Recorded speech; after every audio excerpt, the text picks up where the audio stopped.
Jim, let's talk about Raw. Raw from June 9th, 2025. The Raw, the day after the pay-per-view. Any thoughts? What did you watch? What do you... Well, that's awkward now. They're doing Saturday nights on their pay-per-views now. They used to do Sunday, and now it's odd anymore. Hey, Raw, folks, 2.5 hours. SmackDown, 3 hours. Money in the Bank, 3.5 hours. They're just fucking wrestling us to death.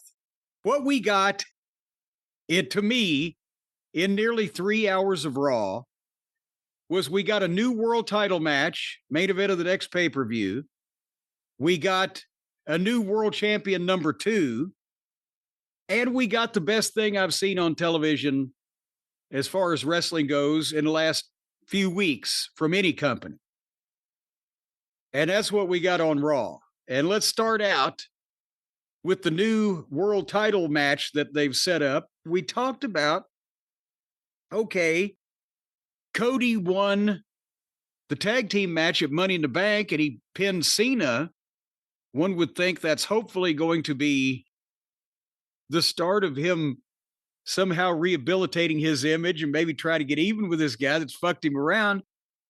And then the next night on Raw, we got a completely different direction. We're going with completely different people for next month.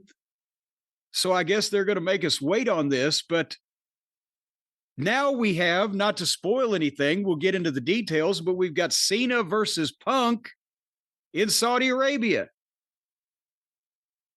And we knew we were going to get, or we better have got Cena versus Punk. I hate that it's in Saudi Arabia. Bingo. What do you think? Bingo. What do you think? Well, what do you think that Punk would have, or that the people would have done in the back if Punk had said, when Cena said, well, we'll do it in Saudi Arabia. Punk said, well, I don't want to go there and do that. So fuck it. Just keep it.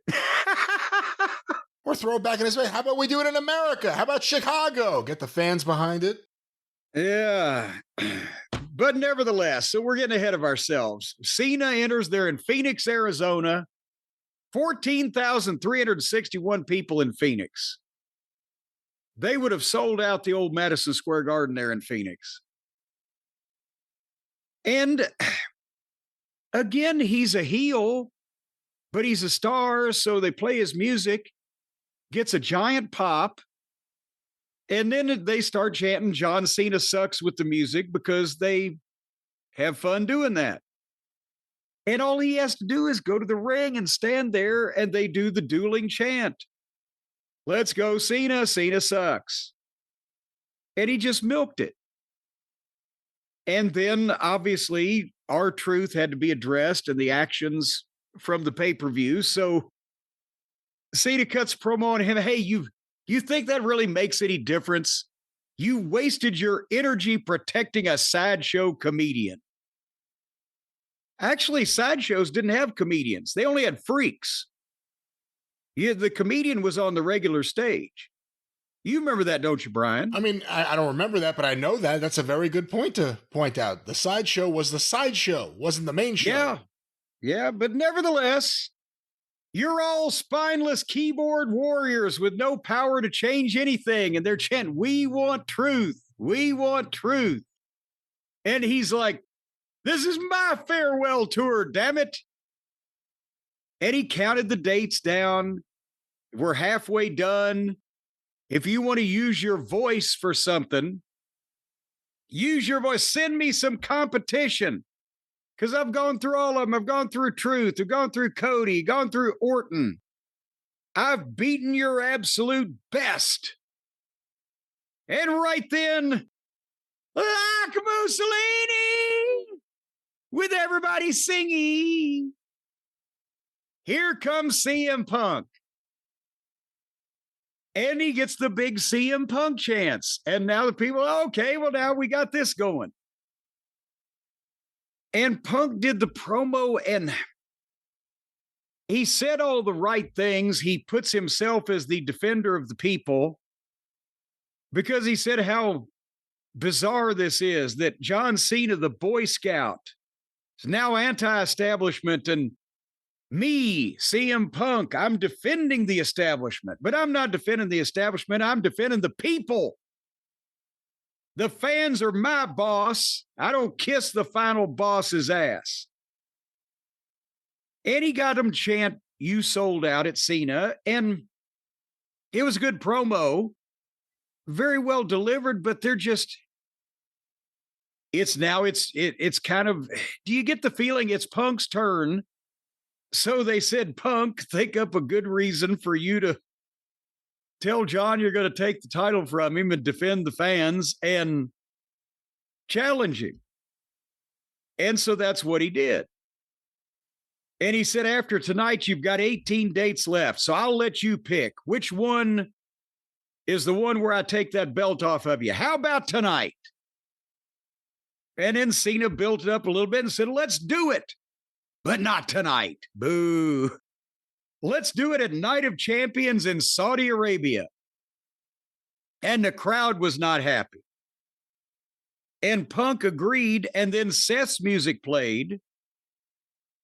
And Seth and his whole group comes out. And Seth holds up the Money in the Bank briefcase because, okay, he'll take the winner. He's either going to get Cena or he's got the ready-made deal with Punk. So that part, everything fits. But I get Punk has been in so many things where there was a real legitimate, well, not real legit, but in the story, there was a real legitimate animosity, issues between the two, whether it was Drew or with Seth or whatever. And this is kind of like, well, now it's Punk's turn. But they need a main event for the pay-per-view in Saudi Arabia. Am I being hard on this here? Of all the people, I don't think you are. Of all the people in the company to put him in a match with at the pay-per-view, I think Punk's the one that would actually maybe mean the most to be in the States. Also, Punk has been very vocal in the past. I think he called it blood money about working with the Saudis. What kind of payday you think he's getting? Millions and millions of dollars. To finally agree to go over there? And we know that it was $50 million a show before they were even the goddamn, the big pay-per-views and everything. So they've got the money, they can kick in a little bit, but what? I mean, also the thing is, Punk's in the middle of the stuff with Heyman, isn't he? And Rollins. Well, that's all part of it. I liked, especially with the bloodline thing and leading into WrestleMania, they had a lot of people interconnected to where there's issues between different people and bad feelings or whatever. But now it's starting to seem like it's getting a little spread out. Everybody's got a problem, and you can kind of dilute things in people's mind when you do that. So I don't know, but I'm like you. I think, number one, I believe Punk. Well, but they don't have to draw money anymore. I was going to say, yeah, that's the problem. That's the problem. It seems like Punk Cena would have been a SummerSlam or a bigger event. Or a show in Chicago. Again, I don't know what their schedule is, but something in the States that would be big, yeah. But they don't have to. They don't have to draw money anymore. They don't have to put the most attractive match on top of the most attractive pay-per-view because it's all fucking guaranteed almost anyway. But yeah, I'd rather seen it in the good old United States of America, but maybe they were worried one or both would be kidnapped off the streets by masked fucking hooligans. Well, here's the question. If they had that match in Chicago, would those fans be so amped up and into it that it would be great, or would they lose some of their positive feelings for it with Cena's work right now? And the realities of don't give Cena a black eye, don't give him a bruise. He's got skin cancer. Obviously, Ric Flair says he's looking for attention. I think Punk would probably still get his shit in because he's not noted for being a serial injurer. But I think the problem would be with Chicago is that if they're not putting the belt on Punk, better not to have that there then with these people. Good point. because then they'd do more because people would be kind of bummed, even if they weren't mad at Punk, they'd just be bummed by the whole thing. They're running through everyone. They did Orton, now they're going to do Punk. And again, we're all assuming Punk ain't winning the belt in Saudi Arabia from John Cena. Are you excited to see Cody get another run at Cena? Who is there that you want to see Cena wrestle right now? Well, that's it. I think Cody has to be the one to win it back eventually, or elsewise, boy, I think that did do damage. Right now, there's still a chance to straighten this out. Roman Reigns? Roman Reigns. Part-timer at best? But I mean, it's a big name match. Who are we forgetting that we might be enthralled by seeing Cena wrestle? Obviously The Rock, but I don't know if that's a realistic thing. The Rock versus Cena. A tag match with Travis Scott, of course. I guess that would be on the plate. Now, I think it would probably draw more money from the wrestling fans than anything else they could do if they just brought Travis Scott to the ring and set the entire roster loose on him. Just beat the shit out of him. Well, SummerSlam 2 nights in New Jersey. Worse things have happened over 2 nights in New Jersey. But Jim, let's continue on. Raw rolls on. Worse things have happened to rappers in New Jersey at night? All righty then. Let's get, before we go to the main event, the world title match, let's get to the meat of the matter. R-Truth is back in the WWE. Of course, everybody knows that. We just talked about his appearance on Money in the Bank, but all of a sudden he popped up on Raw at ringside, and this was the best thing that I've seen from any company in a little while. Because they not only capitalized on a situation, but they've made it better. They didn't just bring goofball R-Truth back to do stupid shit and do comedy. They brought him back for whatever period of time that they've signed him for. We don't know if it's a full 3 or 5 year contract, or we don't know what it is, but they're going to do this halfway seriously. He got up on the desk and he addressed everybody, and they're all with it. And he said, "I'm back. I'm the truth. I'm nothing but the truth," and blah, blah, blah, all the truth stuff. But he said, but sometimes truth can be too funny. Truth can be too friendly. Truth can be too nice. And he takes out scissors and fucking cuts his, are those dreadlocks, or since there was only like 3 of them, the braids or whatever the exact terminology would be, he cut those off his head, and the people started chanting, "Holy shit." You got a lot of these idiots at all these companies attempting to paralyze themselves, and people are sitting there eating popcorn, and this guy cuts 3 braids off of his head and gets "holy shit" from 15,000 people. Because they're into it, and now they feel like they've done something. He thanked all of them. He says, "Because of you. You wanted the truth." So they feel like they've got some power. He was over to begin with because they liked him, but now he's over more because they feel like they have an emotional investment, a personal investment in him. They helped get him back. But when he cut the hair off, he said, "I am Ron Killings." He's going by his real name.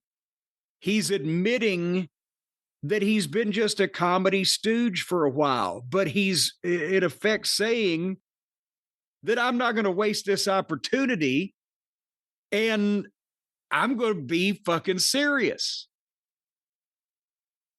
And everybody gets what? Ron Killings gets the name Ron Killings on TV for however long this lasts, so that after that he can transition to doing indies, whatever.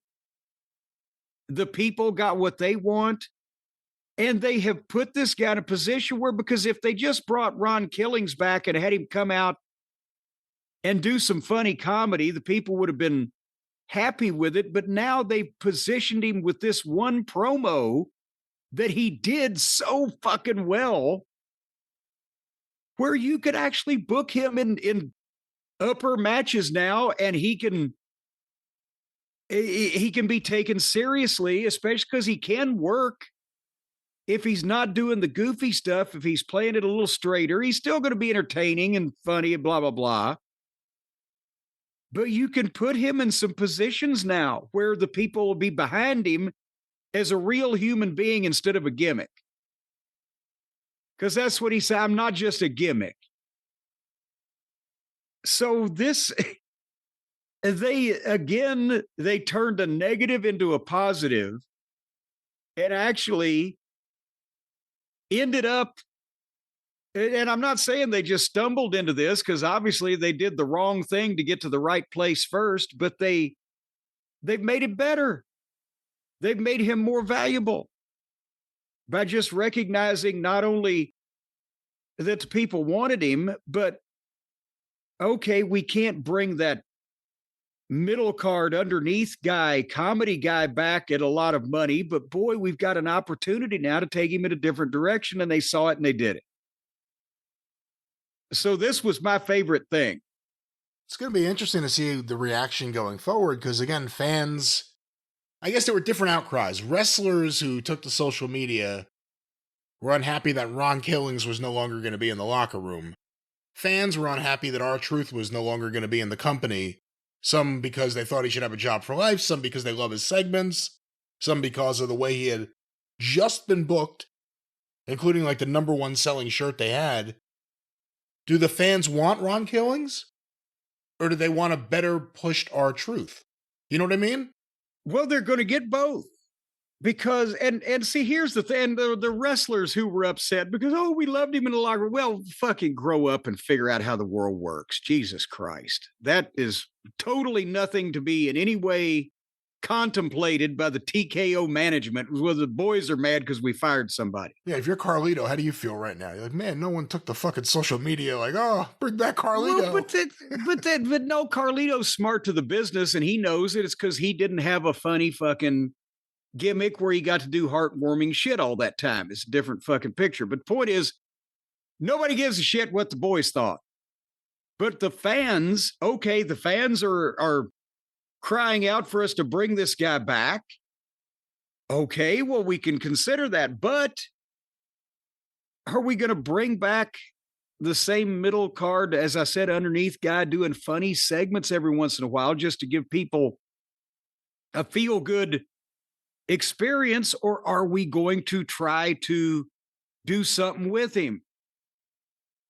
And part of doing something with him to put him higher up on the card where the people that wanted to see him get his job back and want to see him prosper, they obviously want to see him higher up on the card.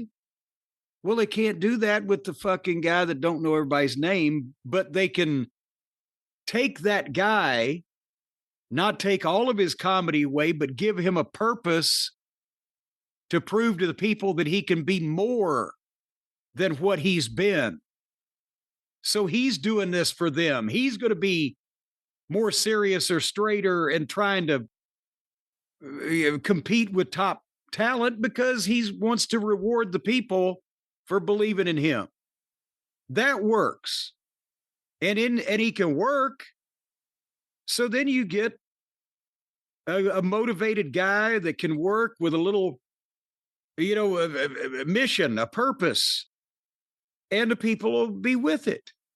And this was done very well. Now, so yes, you don't care whether you don't listen to, because you can't base it on whether the boys are upset you fired a popular member of the roster. That makes no difference whatsoever in business. But if the people who are watching the shows and buying the tickets are upset about it, then you might better find a way to make them happy. That's why we talked about it last week on the show. I said, I can see a guy 53 years old has been there for 20 years and been used in an underneath spot and making hundreds of thousands of dollars a year. Yeah, he'd be a good candidate to be let go. But right now, odd timing. they thought, well, we'll get something, one more little thing out of him. We'll let him do the thing with Cena. It uses up a Cena match, but he ain't going to get hurt, blah, blah, blah, before we let him go. That's what they were thinking. But that's why I said, even just with the amount of merchandise that he was selling. And at that particular point, why not do something short term to keep him involved? And we don't know what the term is here, but it was odd that they would do that. The timing was bizarre, and that helped in the fans getting behind Truth and getting him back there. But also, apparently, from what we're being told, they started calling him back, Brad, and he wouldn't answer the phone right away. And I don't blame him, because he had to know they weren't calling him to fire him again. Right? Okay, you've called me and you've said, well, not fire him, but we're not renewing you. Okay, a couple of days later, when everybody's stirred up about it on the internet, they're not going to call him again to reiterate that he's fucking not being renewed. He had to know. As soon as they called him back, I got you motherfuckers. And then he didn't answer the phone, and he waited for Nick Khan to call him. It was the same thing when... Man, that's going up the ladder. That's well, when they pissed me off about my car windshield and I went home and Vince called, I didn't call back. Bruce called, I didn't call back. And then JR called. I called him because I wasn't mad at him. But they were thinking, oh, shit. So he did the same thing. He waited until the person he wanted to talk to called, and then he took the call. And that was perfect. And again, for this amount of publicity and for this spot on the pay-per-view, you couldn't buy that spot. It had to happen like that. So Nick Khan knew, fuck it, with the amount of money we're taking in and the parameters that we're running under these days, to give this guy $500,000 just come do this show probably wouldn't be a big fucking deal. So, but I like it. They're elevating Truth. He got what he wanted. People got what they wanted. Of course, Triple H said, yeah, it's all part of the show. All part of the show. Well, everything is all part of the show. That show called life. But this wasn't Don't look behind the curtain. Don't look behind the curtain. Yeah. They didn't mean to do it this way. And it wasn't planned, but it worked out for everybody pretty much for the best. Do you have to do Ron Killing's John Cena now? Well, that's the thing is they've done R-Truth versus John Cena, but they haven't done Ron Killings versus John Cena. But I would save that. I would let him be a thorn in the side. But I'm wondering if Cody is going to end the reign, whether it's the last night or whether they have time for John to try to turn back babyface or whatever. If they're going to put it back on Cody, I'd save R-Truth, or I'd save Ron Killings versus Cena for right before that, so that with Cena beat him, it would be a fuck, but then Killings would be there to help Cody come in and shoot the angle.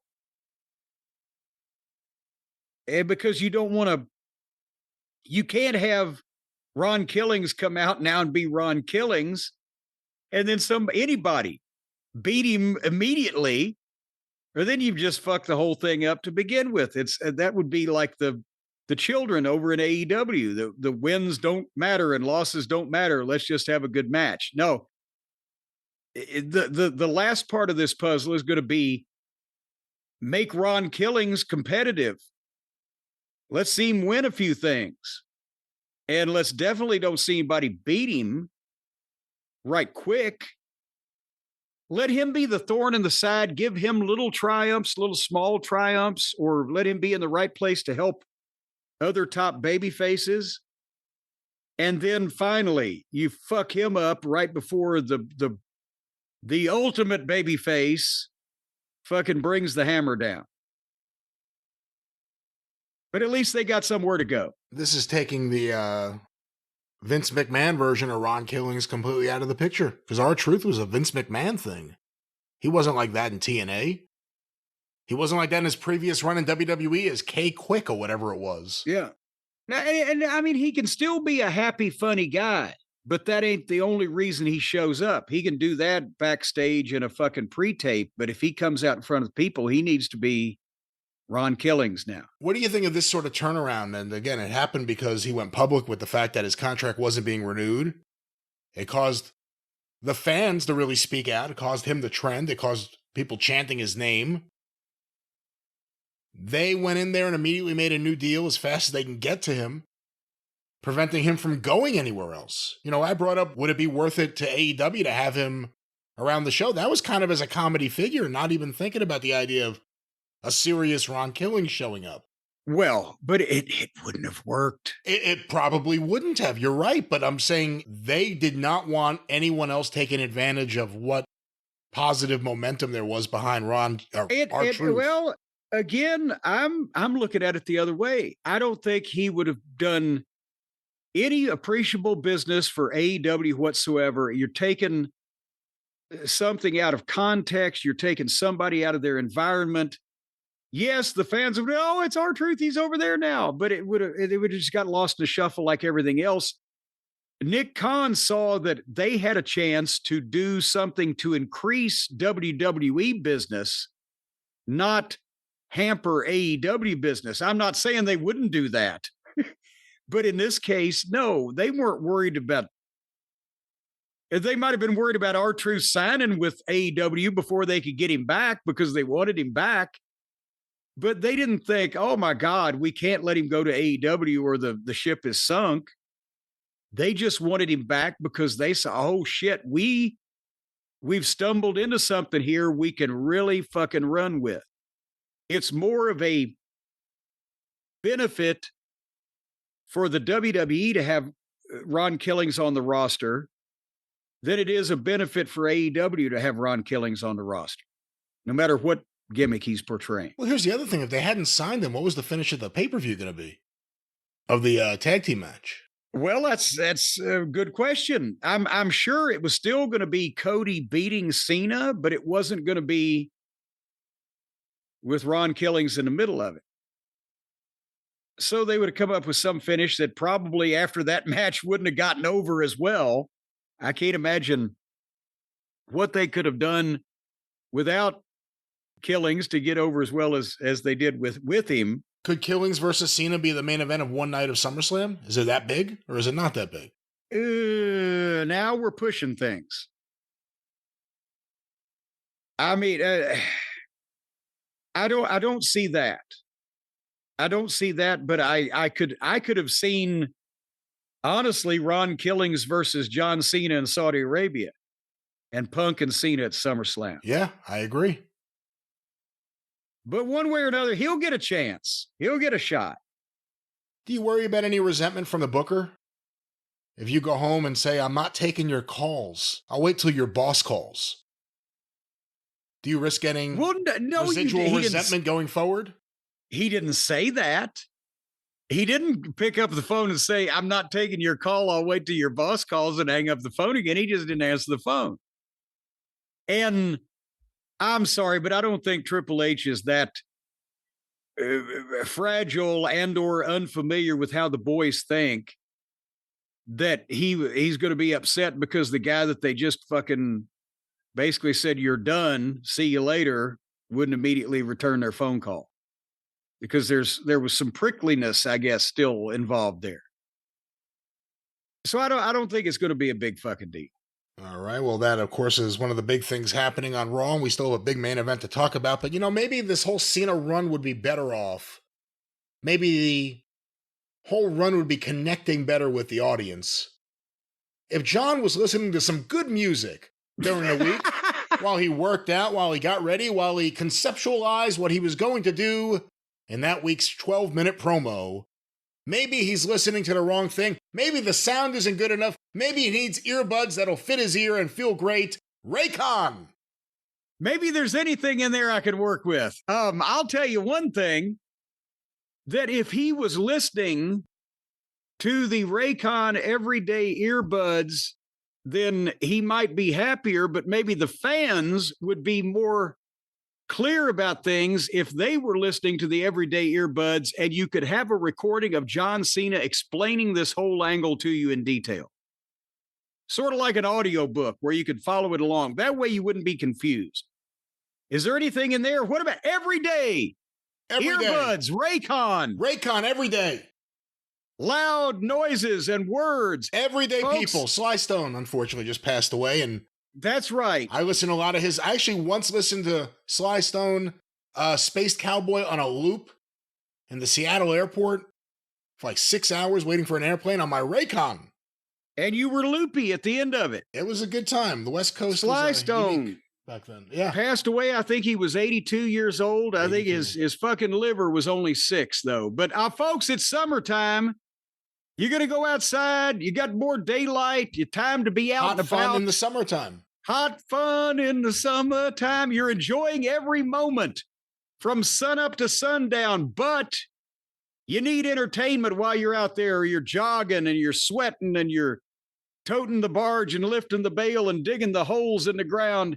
And the Raycon everyday earbuds are the perfect summer accessory. You might be at the gym listening to some of that pump up the jam music, or you might be laying out in the sun. Pump up the jam. Who's listening to that? Yeah, you know, pump up the volume of the See, that's how you work out. Or let's say you're sunbathing. You listen to some CNC Music Factory? What are you doing over there? Yeah, you want to listen to sunbathing music. Sunbathing. With some good music to sunbathe by. What the hell is that? Summertime and the feeling. Oh, God. My ears. Yeah. See, and that's where your ears will be filled up with the Raycon everyday earbuds. So if the guy next to you on the beach is singing, you won't hear him. You'll hear the professionals. Noise cancellation. And the noise cancellation. So that way you can just hit that button and you'll cancel all noise. Everything immediately grinds to a halt and everything is a silent movie. And the Raycon quick charge function, 10 minutes of charging yields 90 minutes of battery. And we've mentioned with the summer thunderstorms, if you get hit by lightning, one lightning strike will give you 45 minutes of battery. But somebody else will have to listen to that music. Well, again, let's not focus on that. That is not something anyone would want, and that's certainly not something someone could order on command. Let's talk about people who walk around listening to good music without the fear of lightning. Yeah, you have to be real lucky to get hit by lightning. It doesn't happen often. It's a once in a million. It's like being hit by lightning. Folks, Raycons start at just half the price of other premium audio brands. So for the same price as you get one set of earbuds from the other folks, you could get 2 of these. And that means that you'll have a pair and a spare. So in case you put the pair in your ears and then the lightning hits, then you've got a spare. They come in a spectrum of vibrant colors to match your summer vibe. I wonder if they have lightning yellow. And the 32-hour battery life and multi-point connectivity, you can pair up with 2 devices at once. And depending on the local municipal ordinances on that beach, sometimes you can't pair with 2 devices at once on a public beach before 9 o'clock at night. Again, not exactly the way it works or what we should be focusing sometimes on. the kids are out there in the daytime, so they don't want to see you pairing with 2 devices at once. You know, unless... Jim, the gerbil's running down the keyboard again. We have to make sure we stay on track and we tell everyone. Well, the gerbil, I didn't mention the gerbil. I was thinking of a marmoset. But folks, and here's another thing about the Raycons. They offer look that up, Google that while I'm doing this. They're cute things. They offer a 30-day happiness guarantee return policy. No questions asked. So if you're not happy with your happiness, then it's guaranteed that you can return it and they'll not ask you anything. They won't even speak to you, much less ask you questions. They'll ignore you straight up because you're trying to get money back. They won't ignore you. They will respond appropriately as they are committing to. They are great partners for you, for your ears. They'll give you your money back. Ear delight with Raycon. Ear delights. They'll give you your money back, but they don't have to be nice about it, much less talk to you and praise you or compliment you or ask you questions or whatever. In good faith, you ordered these things. Now you're wanting the money back. And Anyway. Oh, you hear that? You know what that means. Oh, I know what that means. BuyRaycon.com is where you go. BuyRaycon, BuyRaycon.com/JCE to get 15% off Raycon's best-selling everyday earbuds. BuyRaycon.com/JCE, 15% off. Everybody's listening to the Raycons with their own personal soundtrack. That's right. Very popular here in the house, and I know Stacy loves her Raycons, and of course you can get your own Raycon by Raycon.com. Every time I walk into the room, she sticks those things in her ear and turns them up all the way. I don't know if it's just convenient or coincidence. Every time I go in the room, she's got them in. Once again, by Raycon.com/JCE. That's it. All right, Jim. Well, we got a new world champion. That's right. We're back to Raw. I forgot all about that. I was about to go in a completely different direction. Well, I want to mention it. That's right. I want to mention it because we gotta recognize these milestones here. But Gunther beat Jey Uso for the World Heavyweight title #2. And of course, that's been even though Jey has been involved with the other folks and the tag match and various other things, Gunther's still been on him. And I got to be honest with you again. I think the time was right for this because, and the match again, a good match. And Jey, got the injured ribs and they worked on him and that was part of his downfall. But Gunther just got the sleeper and choked him out. And they're protecting Gunther, who's very valuable to them, but Gunther is a kind of guy that can't lose more than every so often. And when it counts in a big show, he's lost twice, and both of them were big matches, big shows, made the point, and now he's won the belt back. Jay's a guy now you can beat him. Because I think they realized Jey got over so well with the people that if he didn't win something big, they were going to damage him. And that's why they put this belt on him. And he's had it long enough that it wasn't a fluke or a joke or just something, blah, blah, blah. He's had it. He's defended it.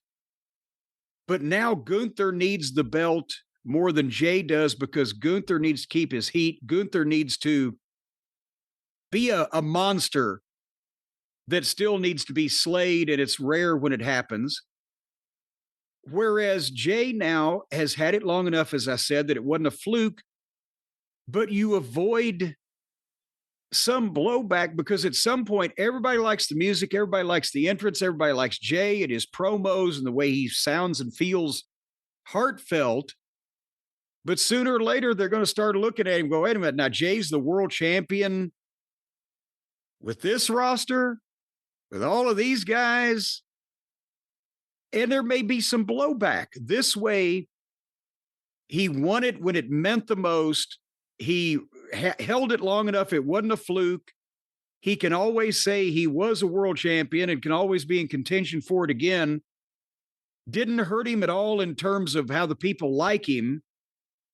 And it helped Gunther and it freshens that up. So that's why, again, this was perfect. And normally you don't get the guy regaining it back from the guy that lost it from him anymore or lost it from him. You don't anymore in modern wrestling get the previous champion regaining the belt from the guy that beat him for it very often.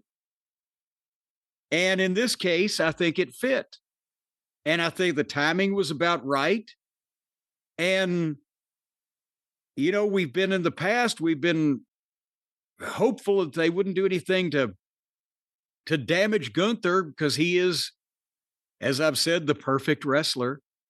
And I think they helped him here without hurting Jey.